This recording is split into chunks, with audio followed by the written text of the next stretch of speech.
Si tu dois remplacer ta cloche Geberit bleue ou verte, ou l'un de ces bassins, tu ne pourras plus les acheter car Geberit a complètement arrêté leur production en juin 2021 pour les remplacer par une nouvelle version améliorée. Salut, c'est Stan. Si tu dois la remplacer, il faudra maintenant acheter cette nouvelle cloche avec son bassin. Les deux sont indissociables. Je dis bien indissociables parce qu'en fait, la nouvelle cloche n'est pas compatible avec l'ancien bassin et inversement.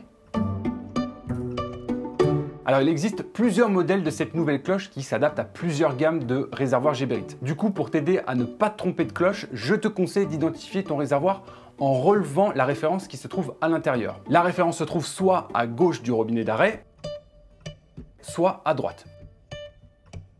Et parfois imprimée sur une étiquette. Il faut relever ces numéros. La structure de la référence fait 3 chiffres, point 3 chiffres, point 2 chiffres, point 1 chiffre. S'il y a d'autres chiffres après, ne les prends pas en compte. Ensuite, rentre cette ref dans ma barre de recherche accessible ici ou bien en lien dans la description. Par exemple, si tu tapes la référence 111.333.00.5, tu valides, ça te présente le réservoir qui correspond à la référence, tu cliques et ça te redirige vers la page qui répertorie toutes les pièces détachées qui composent ton réservoir, accompagnées de leur tuto. Tu auras les joints en premier, avec leur kit, puis la chasse d'eau, avec le kit, cloche et bassin dont tu as besoin.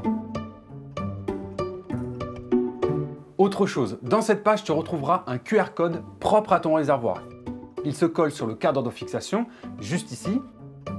Lorsque tu le scannes avec ton smartphone, tu retrouves toutes les pièces détachées liées à ton WC suspendu Geberit ainsi que ses tutos. Donc n'oublie pas de l'ajouter à ta commande, je te l'offre. Alors, il arrive parfois que la référence soit illisible ou qu'une référence ne soit pas répertoriée. Si c'est ton cas, tu cliques ici, tu m'envoies 2 photos de ton réservoir avec ces 2 cadrages et avec l'INSEE, on t'aidera à retrouver la page qui correspond à ton réservoir.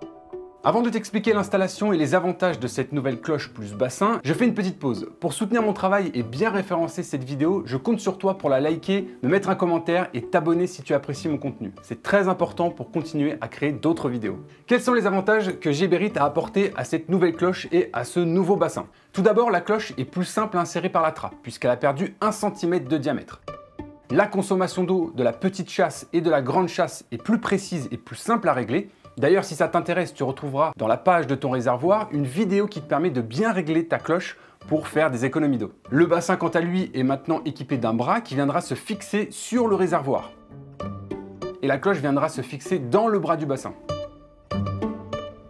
Le bassin est également équipé d'un modérateur. Ce réglage permet d'ajuster la puissance de la chasse, ce qui est utile quand la chasse d'eau éclabousse. Ça peut arriver.